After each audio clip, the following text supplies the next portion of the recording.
Did a US surveillance balloon appear over Erbil just hours after drones were reportedly launched from Iranian territory? Is America now watching northern Iraq from the sky, as tensions around Erbil take an increasingly unusual turn? Did drones hit Iraqi Kurdistan before a US spy balloon appeared overhead, raising fresh questions over the latest escalation?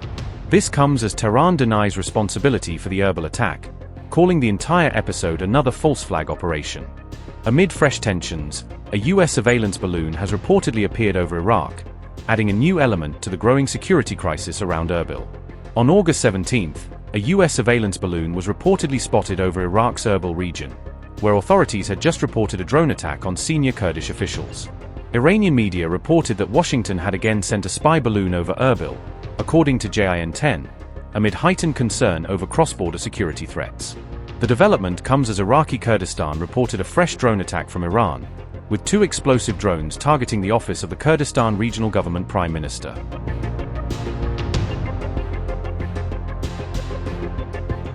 Iraqi Kurdistan authorities said that 2 explosive-laden drones were launched from Iran overnight on August 17th, targeting locations within the Kurdish region. Regional officials said the drones targeted the office of Iraqi Kurdish Prime Minister Barzani, striking near the headquarters in what authorities described as a serious security incident. The second drone targeted the residence of the head of Barzani, Kurdistan Security and Intelligence Agency, according to regional authorities familiar with the attacks. Kurdistan's counter-terrorism service identified the unmanned aerial vehicles as Hadid 110 type attack drones, a model reportedly used in previous attacks involving Iranian-made systems. Regional authorities said that no casualties were reported following the Iranian drone attacks, although the incidents raised significant concerns over security across the Kurdistan region. Iraqi Kurdistan Prime Minister Barzani condemned the attacks as reckless and unacceptable, warning that such actions threaten regional stability and cannot be tolerated.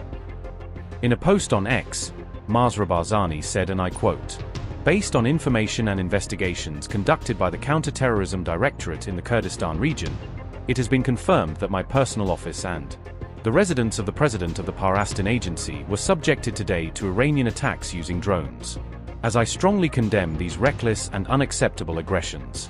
In the strongest terms, I affirm that they constitute a dangerous escalation and a direct threat to the security and stability of the region, and such attacks will not deter us from continuing to carry out our duties and protecting our citizens."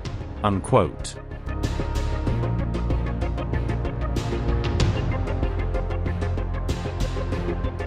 Iran has repeatedly accused the Iraqi Kurdistan region of hosting Iranian Kurdish opposition groups, which Tehran says operate from bases and positions inside Iraqi territory.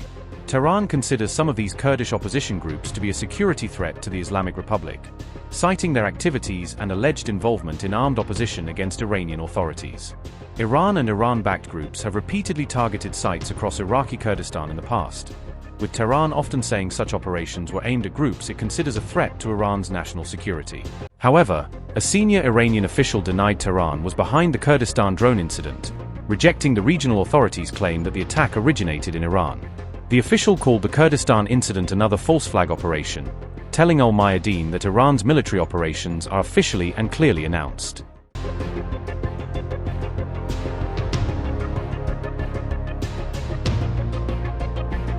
Amid the stalemate with America, Iran continues preparing for a fresh battle, putting its forces on a war footing.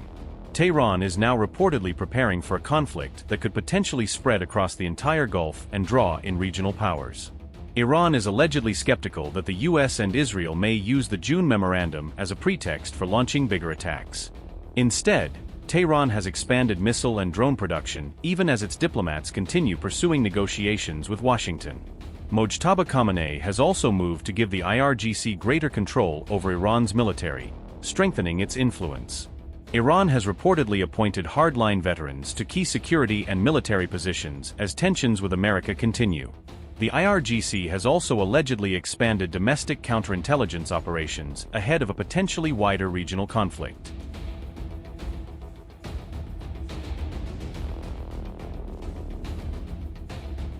Iranian commanders were reportedly sent to Houthi-controlled areas to help plan a possible escalation, according to the Wall Street Journal. The IRGC reportedly helped position missiles, naval weapons and drones around the Red Sea, expanding Iran's regional reach. Iran also allegedly provided the Houthis with target lists and intelligence on Saudi facilities, according to reports. Iraq and Lebanon were also reportedly drawn into Iran's plans for a wider regional escalation, potentially widening the battlefield. Iran's new IRGC chief, Ahmad Vahidi, was tasked with preparing offensive operations against Tehran's enemies, according to reports. An advisor to Iran's negotiators described the current stalemate as a calm before the storm, hinting at what could come next. This comes as Iran's supreme leader overhauled all branches of the military, installing a new generation of commanders.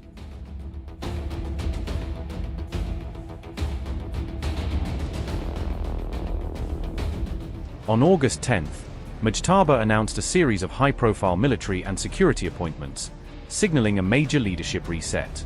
The position of Iran's Chief of General Staff has been handed to Major General Ali Abdullahi, placing him at the center of the new command structure. Who is Major General Ali Abdullahi? Chief of the General Staff. Has served as Commander, IRGC's 16th Quds Division in Jalan. Deputy Coordinator, Law Enforcement Forces. Governor, Semnan and Jalan. Deputy Interior Minister. Deputy Chief of Logistics, Support and Industrial Research, General Staff of Armed Forces. Deputy Coordinator, General Staff of Armed Forces. Commander, Qatar Al-Anbiya Central Headquarters. Within the IRGC, Ahmed Vahidi has been appointed Commander-in-Chief of Iran's elite forces, taking charge at a critical moment. Who is Brigadier General Ahmed Vahidi?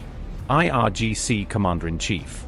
Has served as Head, IRGC Intelligence Department. Commander, IRGC Quds Force. Deputy Defense Minister. Defense Minister. President, National Defense University. Interior Minister. Meanwhile, Mustafa Izadi has been named the IRGC's new Deputy Commander-in-Chief, adding another senior figure to Mujtaba's reshaped military hierarchy. Izadi is reportedly regarded as one of the IRGC's most influential commanders, with decades of experience across key military positions. Who is Major General Mustafa Izadi? IRGC Deputy Commander-in-Chief. Has served as Commander, IRGC Kurdistan. Commander, Homza Said al-Shohada Headquarters. Commander, Najaf Ashraf Headquarters. Deputy Operations Chief, IRGC Joint Staff. Commander, IRGC Ground Force. Deputy, General Staff of the Armed Forces. The former head of the IRGC's intelligence wing, Hossein Taib, has now been appointed commander of the Basij Organization. Who is Hossein Taib? Basij Organization Commander. Has served as Deputy, Cultural and Social Affairs, IRGC Joint Staff. Deputy Commander, Basij Resistance Force.